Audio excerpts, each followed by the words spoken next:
Alright gang, so 1.4 is quite literally right around the corner, and we've been blessed with the upcoming Jingliu as well as the Numby featuring Topaz. However, HoYoverse has also revealed that reruns are going to be starting as of next patch, kicking off with your girl Seele. And all I can say to that is, damn, 3 cuties. What's the move? What do we do? What I can say is that there is no wrong choice. Like, all 3 have really good purpose, they will perform very, very well.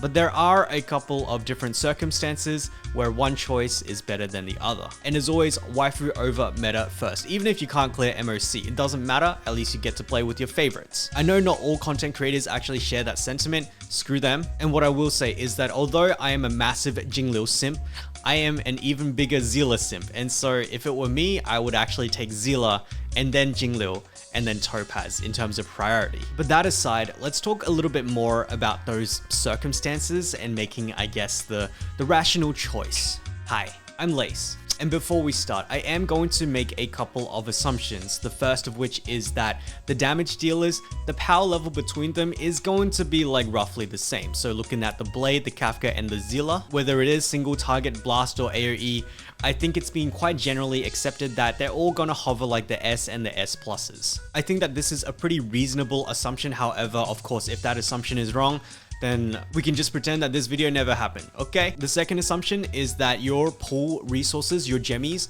they are going to be limited, so you can't pull for all of them. And the last will be that whenever we're talking about 4-star units, they will be evaluated at E6. As you can see, Qingque, Tingyun, Lynx. And just a reminder that I am not on leaks, although there is one thing that I was spoiled about, and it's exactly this. It's really more Numby and Topaz as opposed to Topaz and Numby. Otherwise, I don't have anything. All right, and so let's get on with the show. And there are a few different things I like to consider when having to make the choice between each of these different characters. The first of which is elemental coverage, aka substitutes. Generally speaking, this matters most for damage dealers, and the reason is because they contribute the most to breaking, and on top of that, not matching the weakness gives us a damage penalty, which is what we want to avoid for our damage dealers. And so for Jingliu, as you can see over here, there are 2 primary substitutes, single target Yanqing as well as AoE Herta. Now, they both suffer from their opposite content, where single target Yanqing struggles with AoE like 3 or 5 targets, and on the other hand, Herta is a lot less performant in single target damage. From the 1.4 livestream, as well as other destruction characters,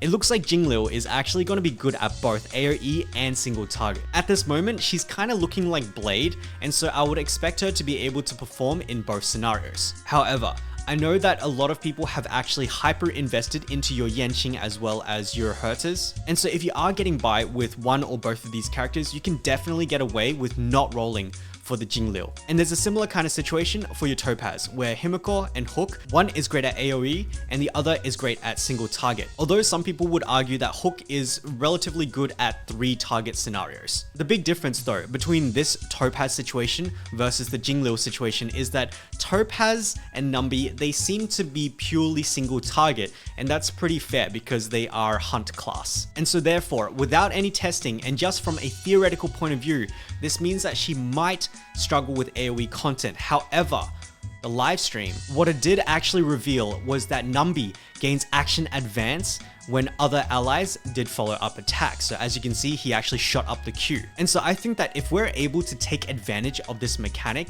and give Numby a bunch of turns, whether it's via Clara, Blade, March, Himiko, whoever, it will definitely help Topaz and Numby cope a lot better in AoE situations. Because giving a single target attacker a lot of turns pretty much makes them pseudo AoE, kind of like Seele and her resurgence mechanic. The dream for Topaz and Numby, I think, will be offensive supports that have follow-up attacks. They don't exist yet, but they probably will later. But speaking of Seele, let's talk about her real quick because again, she is going to be rerun. She is going to be one of our options. And what I will have to say here is that she's got it pretty tough because she is competing with the almighty Qingque. And to better illustrate this, if I was to kind of like map out the difference in strength between all of these different characters, we're going to see something pretty interesting. Now, don't get caught up in like, oh, you don't have any exact numbers, because again, Jingliu and Topaz, we're kind of running on assumptions. Just focus on it conceptually and the fact that we actually know the relative power levels of these ones down here, as well as the Seele. But what I am trying to say here is that the gap between the Seele and Qingque is significantly smaller than the gaps between the Jingliu, Yanqing, and Herta, and the Topaz, Himiko, and Hook. And to be honest, there are a lot of people who would argue that Qingque is actually better than Seele, and that's fair, but the point still stands, right? The smaller the gap, the more competitive the substitute is. And it's for this reason that I would say that for Seele, in the category of substitutes, is actually the weakest. And so the next thing I want to talk about is the concept of synergies. And the reason that this is important is because it directly affects the performance of each of these characters. For example, Blade with Bronya and Blade without Bronya is a completely different experience. Jing Yuan over here, as well as the Yan Qing wherever he is, if they are not supported by your Ting Yun, also a very different experience. And of course, the famous Yan Qing paired up with Japad, it's absolutely not the end of the world, but you do need to use your brain a little bit more, just a little. And to me, this is always the most interesting aspect because it actually deals with team comps. And as most of you know, I hate rating characters in isolation like this. This is probably the best we can do because this is a team-based game and synergies definitely do exist. And so whilst in this case, all of them benefit from attack, crit, damage, speed, etc. Starting off with Jingliu, what she has unique to her is that her skill costs max HP, and the amount of total HP consumed increases her attack. Therefore, the immediately obvious synergy is with Blade, because he's got big HP, and the HP cost from Jingliu will give Blade a stack for his big AoE thing. What it also means is that she is going to work better with higher HP units, meaning that there is like a little bit of an anti-synergy with Luocha as well as any other future attack-based healers. Now, I want to be very, very clear. It doesn't mean that you don't run your Luocha with your Jingliu, but the fact is that he may contribute less to her damage. In practice, let's see how it actually plays out. The other thing about Jingliu is that she has a form changing mechanic, and I suspect that a lot of her damage is going to be loaded into the enhanced skill that you saw before. And to get in and out of this state, you have to use her skill or her ultimate as much as you can, meaning that she is going to benefit massively from speed and extra turns. So I'm thinking Asta, I'm thinking Bronya. Next up, we've got Topaz and Numby, and what they have is the whole follow-up attack mechanic. And so what was revealed from the live stream was that the action advance from Numby is dependent on follow-up attacks. So as you saw, that Kafka actually pushed Numby to the top of the queue. In that case, maybe we actually don't run the whole hyper carry offensive support, defensive support team comp. What if we instead ran two other relatively low skill point neutral characters that have follow-up attacks, like Clara, like your Blade, potentially your Himeko. And so instead of having your damage distributed like this, where the biggest bar is your hyper carry, aka your Topaz, the damage distribution of a team like that would actually look more like this. And who knows, it might be better, it might be worse, but it is another option. And so the next thing I wanted to mention was that Topaz and Numby gets a big damage buff and a big crit damage buff when they use their ultimate. And so what this means is that Topaz and Numby are going to significantly benefit more from defense down and attack buffs. And so for example, it's like your Ting Yun versus your Bronya. Who would you pick? By the logic that she already has a lot of damage and crit damage, I would actually go for the Ting Yun because she gives attack, which we have a deficit in. However, we also need to think about Ting Yun's ultimate and how beneficial it actually is to Topaz and Numby. That ultimate that you just saw before, if the duration of this ultimate is actually really short, then Ting Yun is going to be great because it means that we have higher uptime on this ultimate. And the last thing that I wanted to mention for Topaz is the concept of quasi-mono fire with the Himiko as well as the Silver Wolf. Himiko being fire and also having a follow-up attack, it kind of makes sense. That said, let's move on to Seele, and most of us are very familiar with her, where her main mechanic is resurgence. And so the reason that I bring this up is because it means that speed and extra turns gets her even bigger benefits than some of the other characters. For other characters, getting an extra turn is kind of like, okay, I can do damage again. But for Seele, getting an extra turn might mean that she might get another extra turn on top of that if she successfully kills off like an ad or a low HP enemy. So what I'm trying to say is that for other DPSs like these ones over here or these ones over here, the benefits are marginal.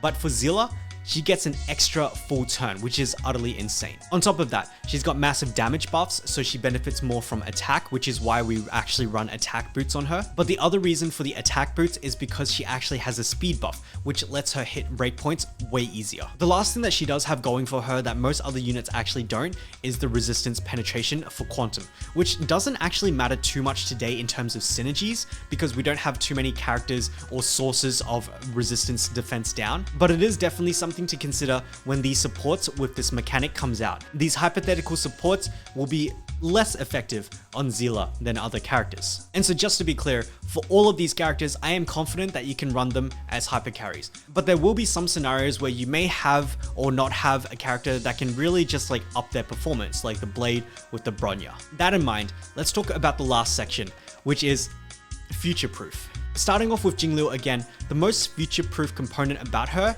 is that she is super SP efficient, very much like Blade. This means that she can actually slot into a offensive support's position because she can help with the breaking of ice. On the other hand, Topaz has a really cracked out buff. And I don't know if you can see that, but it's an increased follow-up attack damage received by 25%. What this means is that on this silver main gunner, he receives more follow-up damage from all sources, including your Clara, including literally anyone who does follow-up, even your Kafka. And so it's for this reason that I do see Topaz as potentially a follow-up attack enabler, very similar to your Kafka. And combining that with the action advance mechanic with her Numby, it's like every scenario that there is a follow-up attacker, she is always going to be relevant. However, that does bring us to Seele. And what I will say is that like up until the Lorcha Blade patches, we thought that Seele was the ceiling. But the reality is that this is just not true anymore. And so I'm struggling personally to figure out how she can be future-proof. At this moment, I don't see anything. And with all of that in mind, you can probably start seeing the pull priority. Because if you have none of these characters, then Seele is actually the least attractive in terms of pulling, but she is definitely still the cutest. And in regards to the new 1.4 characters, do you prioritize being SP efficient or having an enabler? And obviously, if you are missing a particular element like the Yanqing or the Himeko, then that is definitely going to sway the vote of this. In my situation, where I actually don't have any fire DPSs built, I don't have Himeko, and I don't have Yanqing, and on my main account, I haven't built Herta, I haven't built Hook. Just from a playstyle and strategic point of view, I generally gravitate towards enablers, such as your Topaz, such as your Kafkas. And so, for me personally, I would say that this is my final pull priority. And in the context of patch 1.4, where I can only pull for one, it means I go for the Topaz. Now, that's not the end of the video because there is one other thing that I did not cover, and that is the concept of future patches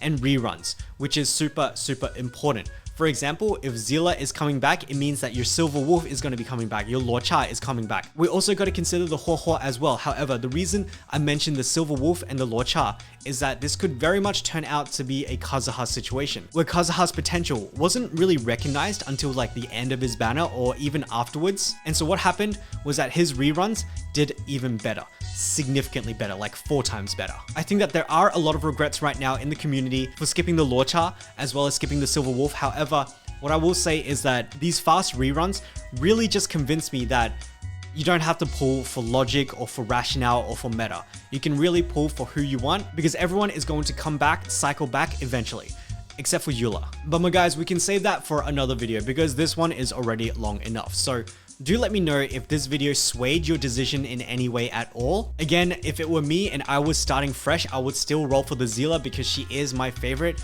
But that's enough about me, so tell me about you. However, my guys, this is the end of the video, so thank you guys so much for watching. I'll catch you guys in the next one. Bye-bye.